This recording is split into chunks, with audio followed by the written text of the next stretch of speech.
எளியவர்களின் கூப்பிடுதலுக்கு உடனடியாக பதிலளிக்கிற நல்ல கர்த்தருக்கு துதியும் கனமும் உண்டாகட்டும். இந்த நாள் ஜெபிக்க வேண்டிய ஆதார வசனம் சங்கீதம் 39:12 வசனம். கர்த்தாவே, என் ஜெபத்தை கேட்டு என் கூப்பிடுதலுக்கு செவி கொடும். என் கண்ணீருக்கு மௌனமாயிராதேயும். என் பிதாக்கள் எல்லாரையும் போல நானும் உமக்கு முன்பாக அந்நியனும் பரதேசியுமாயிருக்கிறேன். துதிக்க சங்கீதம் 69:33 வசனம்.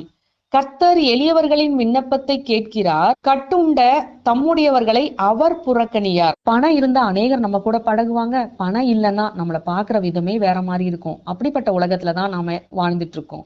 ஆனா பரலோக ராஜ்யத்துல இருக்கிறவங்க இல்லாதவங்கன்ற வேறுபாடே கிடையாது.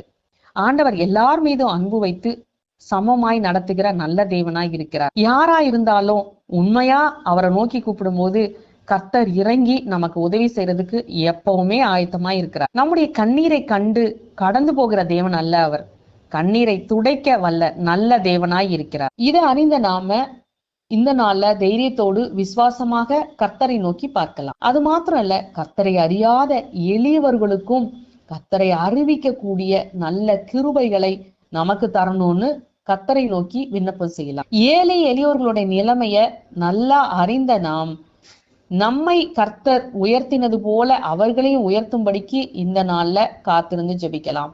நம்முடைய தேசத்துல ஏராளமான ஏழைகள் வாழ்கிறத நாம் அறிந்திருக்கிறோம். அது மாத்திரம் இல்ல, ஒருவேளை உணவுக்கு கூட கஷ்டப்படுறவங்களும் அநேகர் இருக்கிறாங்க. அவங்களெல்லாம் இன்னைக்கு சிந்தையில வைத்து அவங்களுக்காக பாரப்பட்டு ஜெபிக்கலாம். துதிக்க வேண்டியது எளியவர்களுடைய விண்ணப்பத்தை கர்த்தர் கேட்கிறார். அது மாத்திரமல்ல, எதுலெல்லாம் அவங்க கட்டப்பட்டிருக்கிறாங்களோ, அடிமையாக மாற்றப்பட்டிருக்கிறாங்களோ, அது எல்லாவற்றிலிருந்தும் அவர் விடுவிக்க வல்லமை உள்ளவராய் இருக்கிறார். ஆகவே நம்மை விடுவிக்க வல்ல நல்ல கர்த்தரை நாம் மனதார நன்றியோடு ஸ்தோத்திரிக்கலாம்.